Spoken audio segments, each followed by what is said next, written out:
Hey friends, welcome to Bokeh, a podcast exploring the ever-blurring lines between the personal and business lives of professional photographers. This is your host, Nathan Holritz, and I'm happy that you can join me today in connecting with photographers and entrepreneurs as we discuss photography, business, and, oh yeah, that sometimes messy thing that we call life. This podcast, it's brought to you by Photographers Edit, custom image editing for the wedding and portrait photographer. Just visit photographersedit.com. All right, ladies and gentlemen, boys and girls, we're back for yet another podcast episode here at Bokeh, and I'm actually joined by a really brand new friend of mine. And I know I say this a lot, and Dave, I mean this completely. I consider you a friend, a new one at that, and we're going to get to know each other together along with our listeners. Thanks for making time to have a conversation with us. Oh, yeah, I'm absolutely excited to be here, man. I appreciate it so much. We were having a little bit of conversation before I hit the record button, and you let me know that you've played in a number of rock bands over the years. Were these bands that you started yourself? Probably the worst of them was the ones that I started myself. The ones that were halfway decent, I think I joined into somebody else's vision for what we had. Do you think music affects at all how you approach photography and your photography business? Yeah, I'd always had a desire to be musical, probably more so than my innate talent had led on. So I think that when I shifted out of my kind of career, if you would call it that, inside of music into photography, it was still that creative outlet, but it also gave me the idea of like working with a team and how to kind of bring parts to a whole. Like if I see it like as like different instruments and then different pieces of photography, be it equipment, light, whatever it is. And so I think it was that similar, like it kind of scratched the same itch in a lot of ways. Yeah, that makes sense. The creative outlet. I mentioned to you as well before we got started that I was involved in music heavily, actually, as a kid. The minimum requirement in my family, I have three younger brothers, two parents and we all played music in one form or another. The requirement was you played 2 years of piano and then you were allowed to pick an instrument. And so I played 2 years of piano starting in, I don't even remember when, I think maybe in first grade, somewhere in there. And then I ended up picking clarinet as my instrument. I did trumpet for a week, didn't like how that felt on my lips, and went to clarinet. And my dad's heavily into classical music, so that very much affected the type of music that we were playing. My mom as well, I guess, to an extent. But I played clarinet all the way up into college, and then picked up saxophone as well. And I don't play as much as I used to, but there is something to be said for the creative outlet. And now my son, I mentioned to you, is very much into jazz saxophone. And to see and really kind of observe from the outside, because it's so ultimately very, very complicated, I think, jazz music, the way that he's learning how to put music together, to improv, it's a fascinating thing, but it challenges a part of your brain that I think a lot of other parts of our lives doesn't challenge or don't challenge. Yeah, I mean, it's just crazy to see. Like I had always kind of had a desire to just make something. I think that was my big thing. So I just wanted to create something. And so sometimes it was just getting an idea out of my head, and that's kind of how I found song. And sometimes it was learning how to do that somebody else had done something. I was like, let me see if I can figure that out and learn it. And when I got into photography, I felt like that just carried over so seamlessly, where sometimes I just wanted to learn what somebody else had done, be it a lighting technique or something. Photographers that I looked up to had just done like some crazy stuff. I remember like early on looking at like a Bernizer method or something like that, just a cool stitch, like a very technical way of shooting, planning ahead type stuff. But then there was also I just want to make something. I'm in this cool spot. I'm in this like new location, and I just want to make something here that I can kind of share with people. And I felt that was a really easy transition over, which is cool. That is cool. I like the simplicity of that notion too. And it's a beautiful thing, that the idea of just wanting to make something, to create something. And there's so much opportunity in that regard, both in business and in photography. And actually, speaking of, I'm trying to do a little bit better job of actually introducing the guests that we have in the podcast. In past episodes, I just kind of jumped right into conversation. So give us the 30-second version. Where are you based and what type of photography does your business offer? Yeah, so I'm based out of Raleigh, North Carolina, and I've been here for about 5 years. I've been all over the States as well. So I started out doing shorter wedding days and things like that. And now over the years, it's grown to the point where I prioritize my couple's marriage over anything else. I'm trying to remove the stress of a wedding day while adding in awesome portraits no matter what happens. So that's really been my priority for my couples and for myself. Is I don't care what happens. I want their marriage to be the number one priority on a wedding day. Yeah, we've talked about this on the podcast before, but I like the focus that you have on, the word that comes to mind here again is service. I grew up in a very conservative world, if you will, just to put it very, very, very simply. But there's a word, service, or to serve, a phrase to serve, that you don't hear as readily in kind of modern secular culture. And I think we could stand to use it a bit more, and especially when it comes to the photography industry, this idea of truly focusing on taking care of, in this case, your client. And this idea of serving them, obviously we don't, there's no need to be confused about what that means, other than just making your main focus to make sure that person feels good about interacting with you at the end of the day. And ultimately, of course, the photographic experience, you talked about helping make it as easy as possible, or as positive an experience as possible. I love that focus. And I think we could all stand to focus on that, maybe even more. Yeah. So I was real big into like some learning how to shoot and learning how to be like super technical when I first started out. And a few years ago, I was at a Fearless conference in Charleston. Yeah. And photographers Matt and Tara Thielen were up, and they were giving this awesome presentation. And at one point during their talk, they said, it's their wedding day, not your photo shoot. Yes. And when they said that, man, it wrecked me. Cause like I was taking sometimes I'd take like a couple hours for portraits. And I was like, oh man, like that sat in my stomach for a long time for me to process and really incorporate it into my business, to the point where I was like, no, they're getting married today. I'm just here to show how awesome that story is. And that level of service is something that I don't think we as artists always focus on. I think sometimes we can really get focused on what I'm making and what I'm creating a lot more than that. And so getting back to that was a really big impact in my business. Wow. And that quote sums it up beautifully.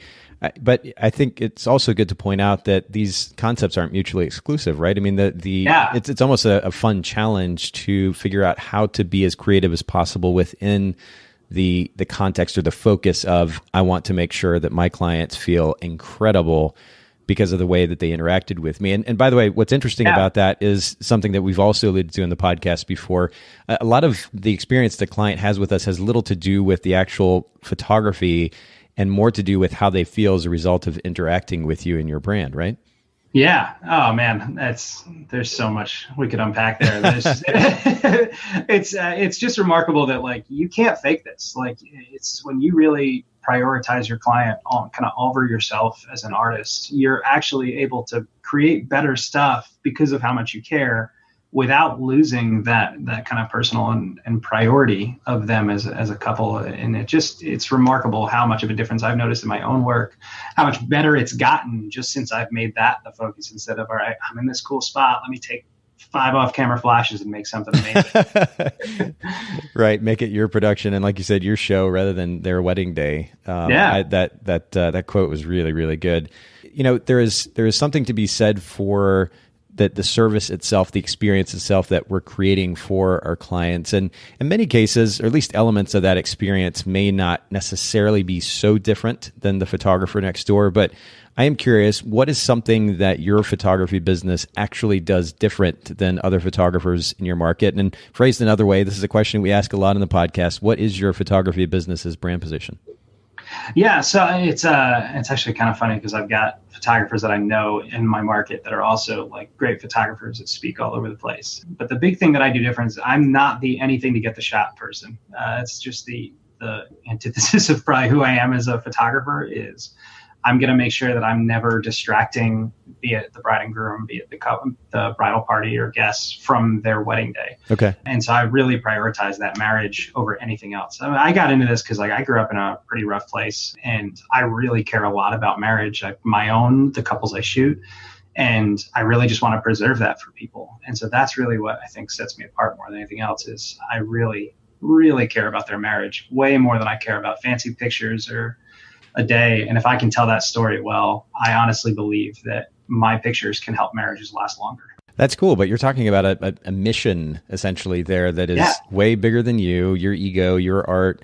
It is, again, about serving or taking care of your clients and there being a legitimate, I guess, feeling or heart behind that too. Because the other side of this conversation is, it's one thing to kind of put on a show and act nice or act friendly for the sake of the 5-minute conversation you might have with a client or a potential client. But yeah. but people can tell. I mean, there have been plenty of interactions I've had just in our industry and certainly elsewhere in life where you can tell the significant difference between somebody who actually cares about the words that you're saying that are coming out of your mouth, who actually wants to engage with you, and then those who are just saying the words because that's the words that you say in that context, and then they move on, right? Yeah. So having real heart behind what we do, I mean, it may seem to go without saying, but it's good to be reminded of that, myself included. And I think about this not only in the context of relationships with those in our industry that I may be doing business with, but even my kids too, that I'm not just kind of taking the easy way out in a conversation, but that I'm truly being present, that I'm actually engaging with them, because the impact that can make, even as much as it might seem like just a little side detail, could actually be quite incredible. Yeah, I mean, that's it's crazy how much. I think kids is the perfect example, man. They see right through, and they know right through. And I'll have days where you just kind of all right, I'm exhausted. I shot at a wedding this week. I shot a double or a triple back when I used to do those horrible things to myself. And I'd come in and I just try to check out, and the kids would be riled up or whatever. And I'm like, what's wrong with them? And I'm like, oh yeah, I've been completely absent today and stuff like that. And it's funny because I'm the same way. Your clients can be the same way. If you don't actually care about them, they're going to know it and they're going to feel it. Yeah. If you're just trying to just come in and get your check and go home. Yep. They're going to know. 100%. Well, I'll leave it at that. That speaks really loudly. And I think we can all stand to be reminded of this principle. It's really, really good. By the way, you mentioned, you've alluded to your family. I mean, you've got a couple of kids, and then your wife's name is Sarah, correct? Yes. Yeah. Yeah. Sarah, we've been married for 8 years. Awesome. Through some pretty intentional change, which is awesome. She's dealt with me through the business owner growth, which I don't think has been the easiest process on her. In fact, I know it hasn't because we've shared about it. And then I've got my son, Jonathan, who is about 18 months old, and my daughter, Carolina, who is about to turn 5. Wow. Well, an early happy birthday to her. That's really cool. And I can understand the passion for family and for your kids. It's something, man, it's been an interesting trip, if you will, being a parent. My kids are 17 and 14, so a similar age differential there. And I've learned and continue to learn a lot through that relationship with them. But I love to hear from somebody who is, you can tell, legitimately is passionate, to borrow kind of a cliche word these days, but truly passionate about their family, about connection and relationships, and being intentional about them. I think that's a really beautiful thing. But let me transition back to business for a second here. Yeah. We talk about business. How long altogether did you say? 8 years? I know the 8 years you and Sarah have been married. How long has the business been around? So about 9 years when all's said and done. Okay. I actually started out of an intro to digital photography course in college and then wound up working with the professor. So there's an extra year on that where I was working in the field, but I wasn't officially in business yet. So all said and done, just under 9 years, or just over 9 years. Okay. And during that time frame, what would you say is the most significant lesson that you've learned, like that piece of, that 15-second piece of advice that you would share with a fellow photographer if you had the opportunity? I mean, I'm sure this has been said before, but success happens when preparation meets opportunity. It was a quote that hunted me down. Somebody told me that early on, and I kind of understood it. But success happening when preparation meets opportunity means you get your lights set, you get your ability set up for best case scenario, and then one of these days, man, that couple is going to do that dip perfectly right into your light, and it's going to be amazing. But you take that dip shot 300 times, and then the first time it comes out, you're like, this is incredible. But you got to be ready for it, and I think that's been everywhere, be it business, family, whatever it is. That's been the best piece of advice I've been given, to really practice up and be ready for what happens. And then when it does happen, it's going to make a world of difference. Well, and I think we've both used the word intentional already in this conversation, and I think it's important to be intentional in the effort to be prepared, right? I mean, it's easy, and I know, I'll just speak for myself here, and this has not just been true in business, it's been true in other areas of my life, it seems, but there have been times where I've just assumed that, you know what, I've got it figured out enough to get by, it'll be good enough. And then I end up in a situation, because I'm not fully prepared, I end up stressed out. And, and so just making and the irony, of course, in many of those cases probably is it wasn't that it even took an extreme amount of effort on the front end preparing for that particular situation.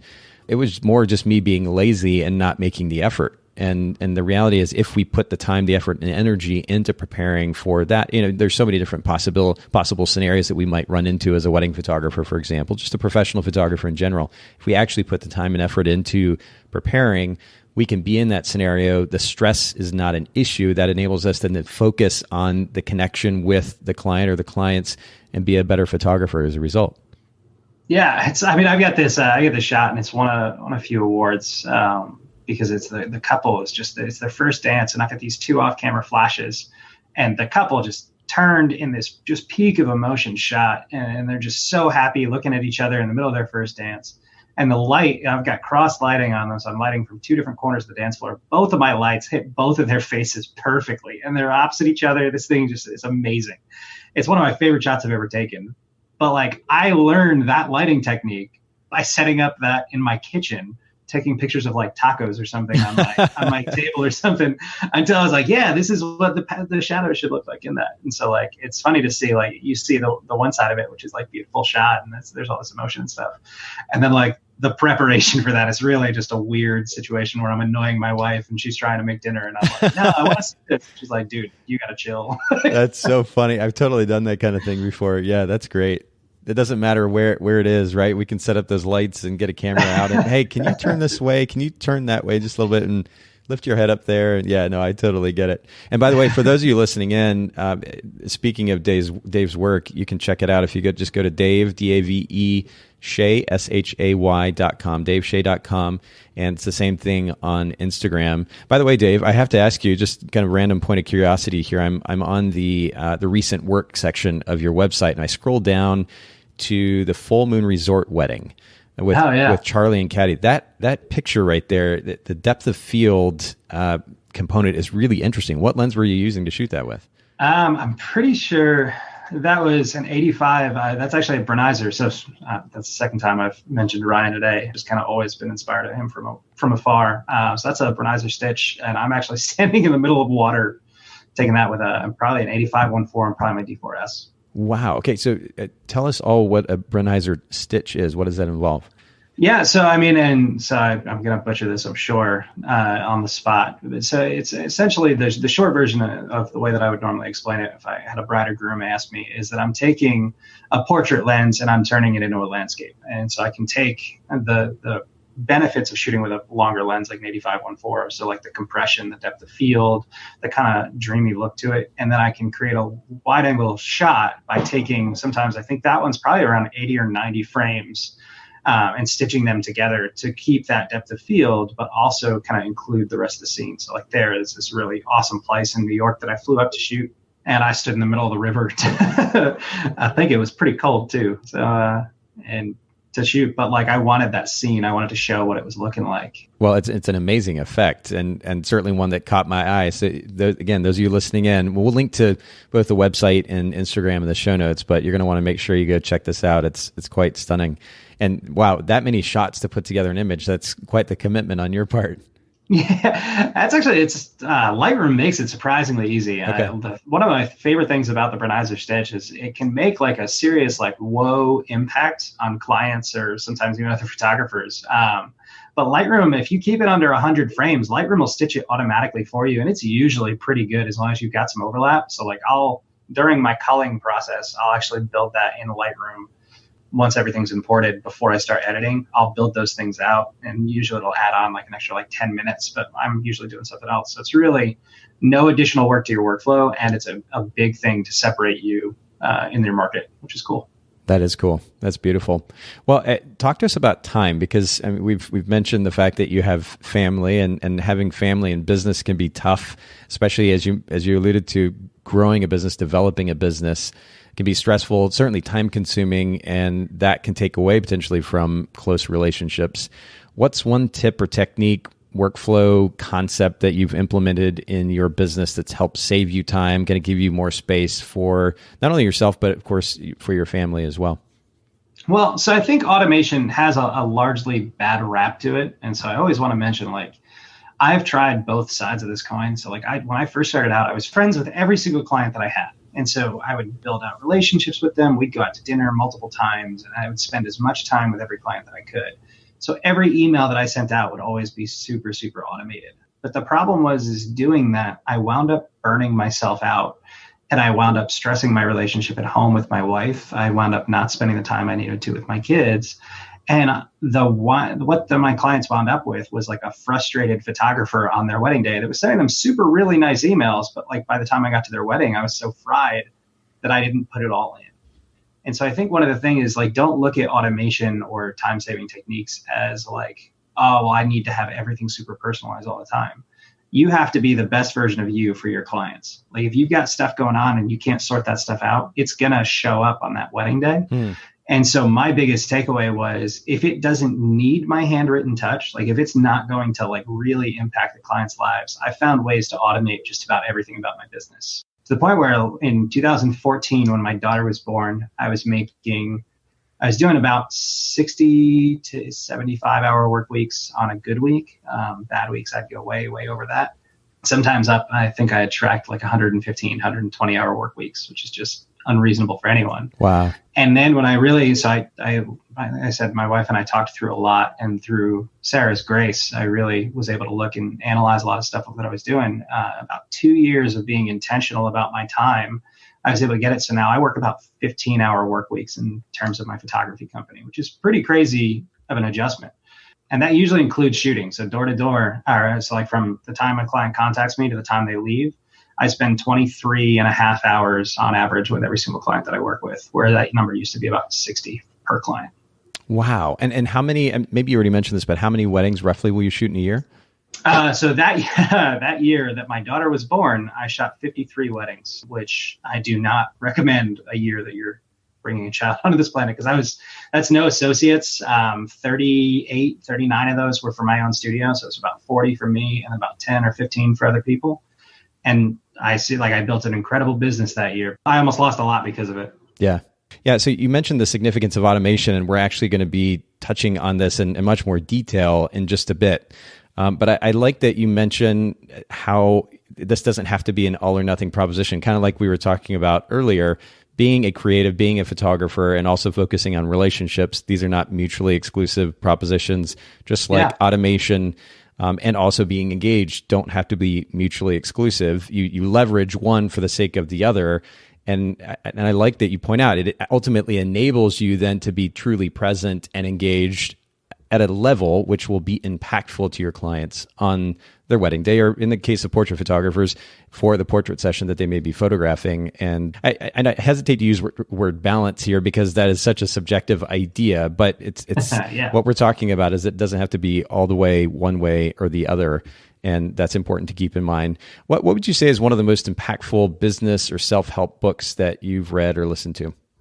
So, I talk a lot about automation and specifically work-life balance. And so there's always the one that comes up is the 4-hour work week. But I took that kind of for what it's worth. And the bigger one that I've really been into lately is the power of habit. It's just the idea of really getting certain things so you know what to do and when to do it. And if you get intentional about your time, man, it's just crazy what you can accomplish as a business owner. So 4-hour work week and power of habit have both been, in their own way, fantastic for me. Yeah. So power of habit, and the word that comes to mind there is consistency. This is something that I've been working on multiple levels in my life, business and personal as well. The significance of consistency and getting the things done that you need to, that are actually important to your larger set of goals. But you mentioned the 4-hour work week, that you took it for what it's worth. And it's interesting, Tim Ferriss, who's the author of that book, has actually commented on the fact that people took that title too literally. That he wasn't actually suggesting that everyone needs to work a 4-hour work week, that ultimately was about using your time intelligently. But I'm curious about your perspective on that book and what you meant by that statement. Yeah. So I'm of the mindset that we have to think like a business owner as well as like an employee. So if we're doing some of this stuff, like there's always the question of outsourcing and when that becomes up. But there's really the question of how are you managing your time and what are you doing? And I think what the 4-hour work week for me really made me aware of was, all right, I've got a limited number of work hours in a week, number of weeks in a year, number of years in my life. What do I want to accomplish? What do I want to do in that time frame? And thinking through that and really being more intentional about it has given me the chance to go, all right, I'm going to log the hours that I work. When I say work, I don't necessarily mean like just editing something or just sending an email to a client. If I'm in photography groups, scrolling through or having conversations or stuff, that's work.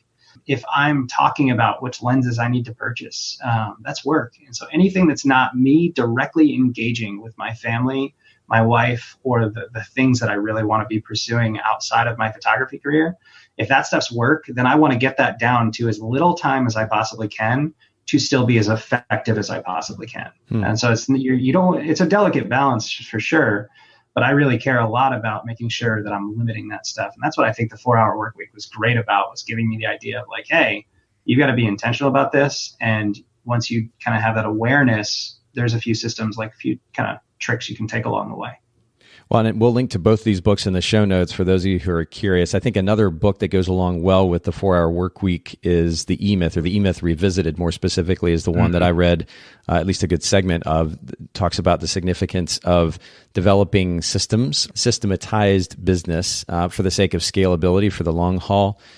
Because if you continue to function as a sole proprietor and almost like an employee of a business, like a lot of photographers I think do, it's going to be easy to get stuck in that and ultimately burn out, and you won't have that freedom and flexibility. And I love, Dave, that you've actually developed a workflow that enables you to work about 15 hours a week, because I've been saying for a little while now, I think that most photographers, certainly wedding photographers and even portrait photographers, could work as little as that many hours a week. When you actually look at the things that a professional photographer does, and by the way, I speak from experience. I shot for over 10 years myself at wedding photography primarily. We don't actually have to do a lot. I mean, we have to be intentional, certainly, but if we're shooting 20 to 30 weddings a year, just as an example, and maybe even a few portrait sessions here and there, and you break down the amount of time you have in a week and then ultimately in a month and a year, and the things that actually have to be done, and I'm not talking about sitting around scrolling through Facebook, but the things that actually have to be done in order to accomplish those goals and meet the financial needs that we have and the goals that we've set, it's not a ton. So the idea that we only have to work 15 or 20 hours a week is very, very realistic. And we're going to actually talk about, again, the significance of automation toward that end here in just a little bit. But I appreciate you sharing those books. Again, we'll link to those in the show notes. And for those of you listening in, the show notes, if you just go to Bokeh, Bokeh podcast.com, bokehpodcast.com, Haley preps very detailed show notes there. Make sure that you're actually taking advantage of those in conjunction with these episodes. Lots of information to be gleaned from them. What's the most unusual item that you might be carrying in your camera bag? And again, this doesn't have to be a camera or lens or anything comparable. It could be something totally off the wall. What comes to mind? All right, so I'm going for the off the wall here. Yes. So granola bars is my weird item that's always in my bag. Okay, well, we have to break this down in more detail. Like what brand, what kind? Seriously, let's go there. It gets so much worse. It's the Kirkland brand, so my generic Costco brand. Okay. Mainly, they're 100 calories. I can buy them in bulk, and I like any spare space in any one of my camera bags. There's 100% chance there's at least like 3 or 4 granola bars crammed in there. Okay, but what flavor though? We got Kirkland. Oh no, I'm going chocolate chip. That's okay. And 100 calories isn't bad. Just pop that, and it's not, you're not stuffing yourself. You're not getting worn down in the process, but you can get a nice little kick of energy probably. Yep. And it's funny because like I started doing this years ago, back when I was still doing I did some political work that had like just really just ridiculous hours. And so I started like, all right, well, I got to be in there. And as I did more and more weddings, I realized that like a lot of times other vendors wouldn't have food and we'd be out there. And so they'd be like talking, we'd be doing anything. Or sometimes I've even had like brides and grooms where like we're doing portraits or something like a good like 20 minutes away from their venue. And they're like, I'm starving. And I'm like, hey, it's 90 degrees outside. Here, have a granola bar. Like, please don't pass out on me. And it originally started because like, I just realized I'm like, hey, I'm there to work and I don't care if I get fed. I don't care when I get fed. I just need something to like get me by. Yeah. And so I originally started doing that, but then it kind of also transitioned out into a way to kind of like just tell people like, hey, I'm here for you. Like if you need food, if you need whatever it is, like I'm here. And so other vendors have really appreciated that a lot. Like a lot of, specifically a lot of newer vendors, like newer DJs or who was it? The videographer a few weeks ago. Just it was like a 12-hour day and he didn't bring anything, but he'd been in business for like a year and a half. And so he was like, oh man, I didn't know we went this long. I was like, oh, take some snacks for now. Yep. No, it's good to be prepped in advance. And we've talked about this on the podcast before too, but it bears repeating that, this idea that we go with the expectation of being taken care of as though we're a wedding guest. I think it gets in the way of that focus on serving and being there as the photographer to capture the day. So if we get the meal during the reception, awesome. And I understand the significance of good nutrition and being able to have, a meal with just a wide variety of food that ultimately is going to kind of replenish our energy stores, if you will. But if that doesn't happen, being prepared accordingly is a really smart and ultimately simple thing to do. And if it's Kirkland granola bars that's what works for you, then go to town. That's awesome. I don't have an affiliate link or anything. So Costco has these things for 64 of them for like $9. Oh, wow. Deal. And you get to take care of yourself. And I've eaten them while holding my camera in my other hand, still shooting. So it's a pretty convenient snack on a day. Brilliant. Love it. Well, you know what? Let's keep going and actually get back to this topic of automation, kind of dig into it in a little bit more detail. And, we've talked about the significance of time and how to create it, even mentioned the significance of automation in that regard. Before we talk about how to more effectively automate, I put a lot of importance and significance on philosophy that drives why we do what we do. And so I'm curious if you can just kind of, on a very basic philosophical level, explain the significance of automation as it relates to creating more freedom in our lives as photography business owners. Yeah, so I like to think of it this way. Like, a lot of photographers want a handwritten note all the time, and that's great. But you have to think about it. So if you were actually handwriting out a letter, like you're going to stamp this with your wax seal, like you're going to go to the nines with this thing, how many times per client engagement are you planning on doing that? And so if a client reaches out to you, so the first time they reach out, you're going to send them over this handwritten letter. All right, great. But then they want to schedule their engagement session with you. Are you still going to do that second time? And then when their invoice is due and they don't pay it, so then it's due a second time, are you still going to do that wax seal every single time you're doing it? And I think a lot of business owners approach automation with that, like, oh, well, it's just not personal. But at the same point, they think that every single thing has to be super, super personal. So philosophically, I've got 3 questions that I go through before I automate anything that I always look for automation. And that's, have I done this more than once? Is sending this email manually worth the time it's going to take from me?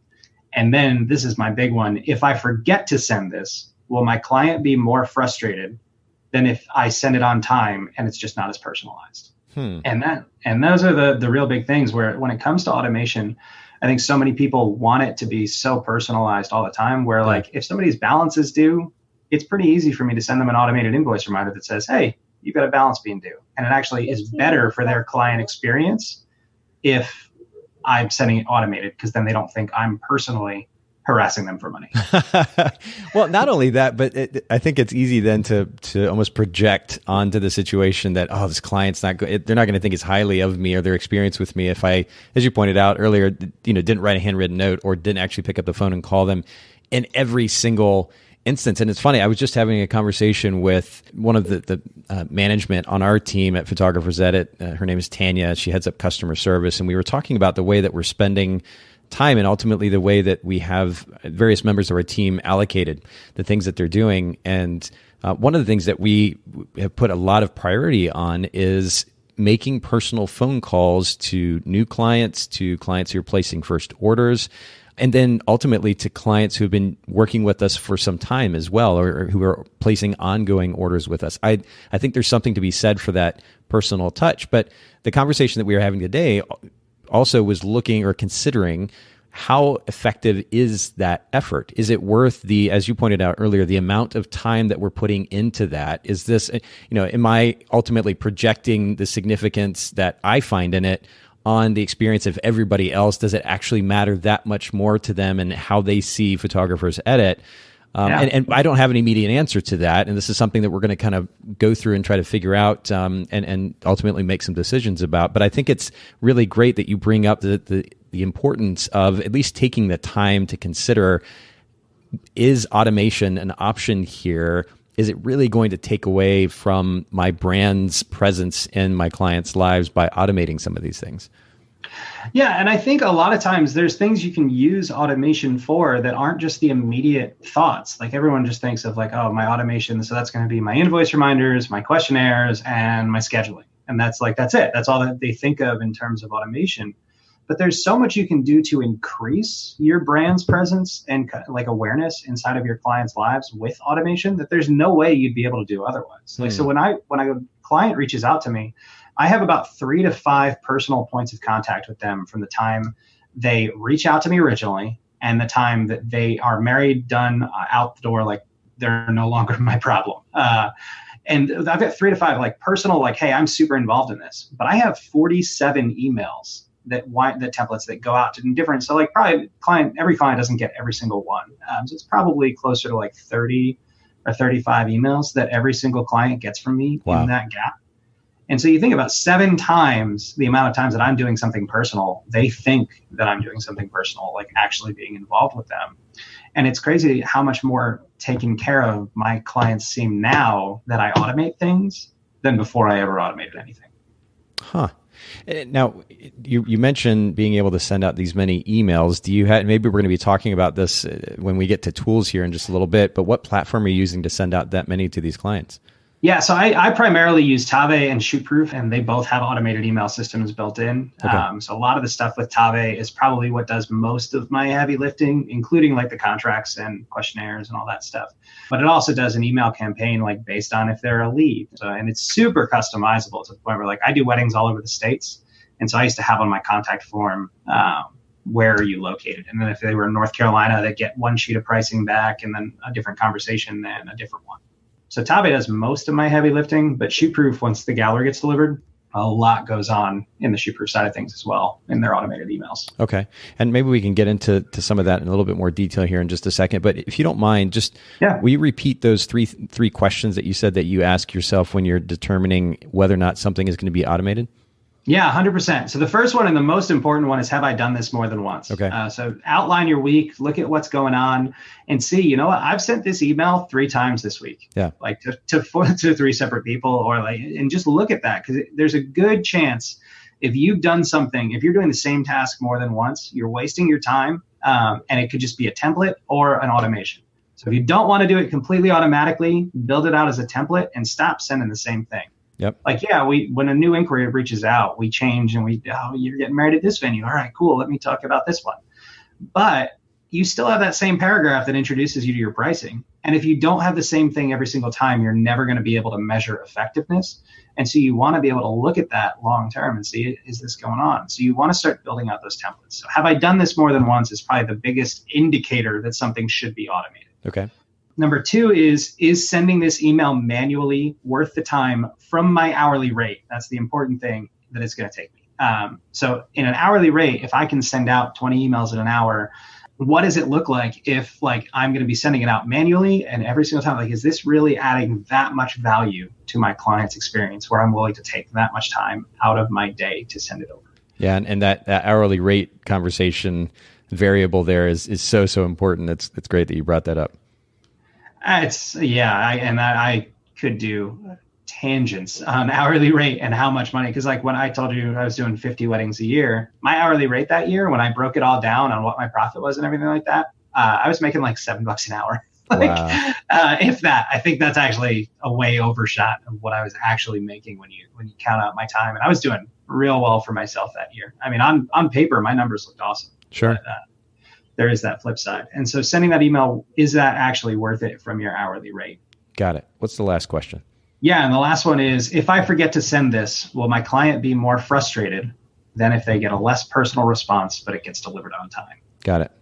So like, am I going to, if I don't send this out today, but I personalize it 3 days from now, but it's like a day late, does that matter as much as them getting a less personal one, but right when they need to?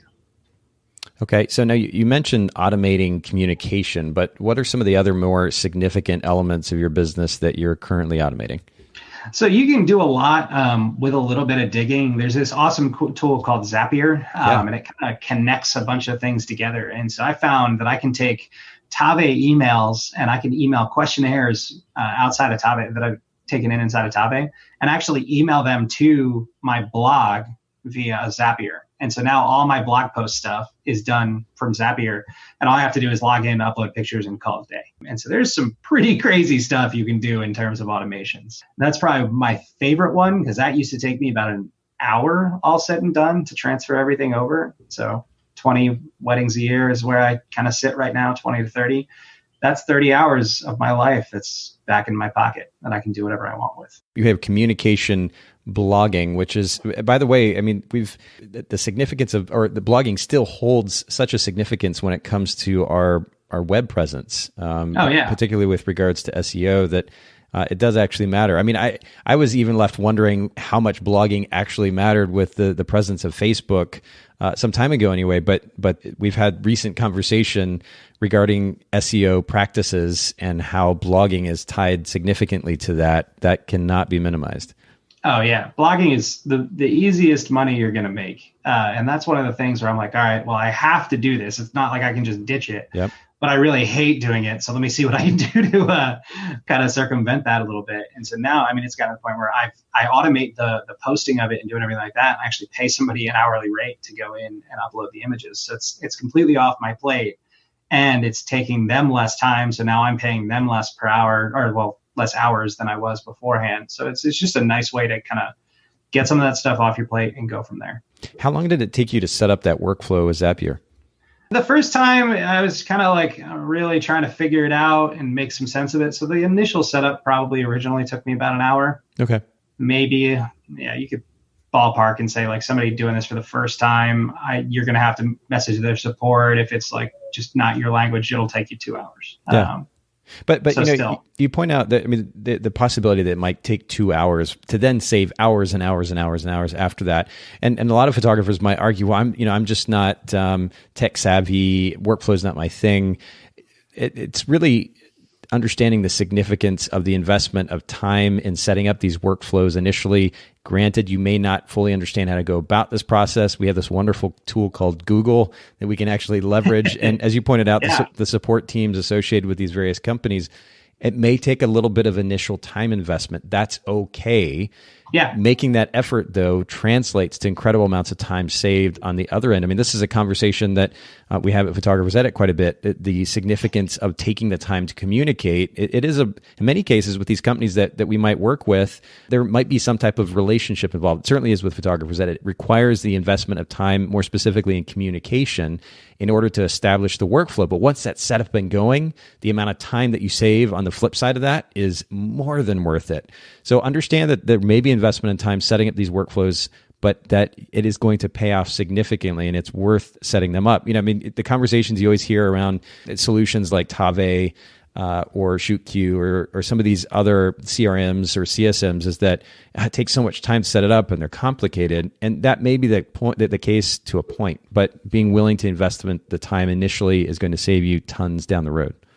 It's tons. Like, so the best thing that I tell photographers that are struggling, it's going to take time to set up. I'm like, the easiest way to get a raise is to work less hours. Like you're going to make more per hour simply by putting in less hours. And that's the thing that I think people miss is, like I may shoot less weddings than I shot years ago. And maybe my revenue figure doesn't look as impressive to others as it used to. But the truth is my hourly rate has gone up over 200% since then. Wow. Since I started paying attention to all this stuff. And that's like even through the process of like, all right, now I'm going to cut this stuff out to where it is now. My hourly rate is something that I can have a pretty good conversation with a lot of people about, but that didn't happen unintentionally. It didn't happen like, oh, well, I'm just going to do this. Like, it was like, all right, you know what? Today I'm going to take an hour sit down, and I'm going to just learn how to use Zapier for this, or just learn how to use whatever for this. And so like the first time I set up Tave, it took me a little bit of time to get there, but like now 40 different emails automated out to my clients is pretty crazy. Well, we're going to link to these tools that we've mentioned already, Zapier, Tave, in the show notes. Again, bokehpodcast.com for those of you listening in. But I'm curious, are there any more automations or elements of your business that you're currently automating, Dave, that you might be able to mention? Yeah. So I think one of the other things is, and this is a me thing. So like it's a same as the 4-hour work week, take it for what it's worth. But I found I can get a lot of passive income by using a little bit of an upsell process after the wedding. So many people, they deliver the wedding and that's it. They're done. So I've got an automated email that goes out after the wedding talking about, first off, an affiliate program for my brides and grooms that says, hey, refer me some work and I'll take real good care of you. But I also use ShootProof's automated emails because they've got this gallery thing, which is awesome. So if anyone logs into the gallery, adds something to their cart and doesn't check out, I'll actually send them an email afterwards and actually ask them about this. They said people with that actually wound up making 20% more or more than 20% more on that gallery. And so I'm actually using automation not only to just free up my time, but it does make me more money in the long run as well. So like I'm using it to send people that haven't ordered an album yet an album order and say like, hey, if you're interested, this is some of the stuff I'm doing. And it's not that I don't want to take an IPS approach or that I don't want to take an approach that's a little bit more hands-on. It's that I really enjoy the amount of free time I have in my life to spend with my wife and family. Yep. And that's my priority. If you wanted to take that same free time and turn it around into like building a bigger business or doing whatever it is, you could do that as well. Just don't think of automation as just the back and forth. Like you can use it to make yourself more money and it looks like it's coming from you. It's not really a big thing, or just automate it, save it as a draft and then send it out from there. So no end of possibilities for what you can do with that. For sure. Yeah. Well, we'll link to ShootProof in the show notes as well. I forgot to mention that earlier, but this reminds me of the experience that we had with a company that unfortunately no longer exists, but Pictage back in the day as a wedding photographer. The automation that Pictage worked into their workflow or implemented in their workflow there with emails made us, created incredible amounts of sales when it came to prints. We decided to develop a model which was focused on charging a premium upfront. And to your point, Dave, not spending a ton of time on the back end and sales, but fortunately, Pictage would do work for us and we could generate, I remember a holiday season, just thousands of dollars in sales as a result of just some automated emails that they were sending out, and we weren't having to do any extra work for that. There is an opportunity to be able to leverage something like automation for the sake not only of financial benefit or time benefit, but also the financial benefit as well. Oh, it's crazy. I literally paid for my entire Christmas for my entire house, all of our Christmas budget this year. And the best part was like we budgeted for Christmas and then I ran a winter sale for like all my galleries and everything like that. And it was all completely automated. I set the whole thing up in maybe, half hour, 45 minutes. Yeah. And it wound up paying for my entire Christmas fund, every single thing.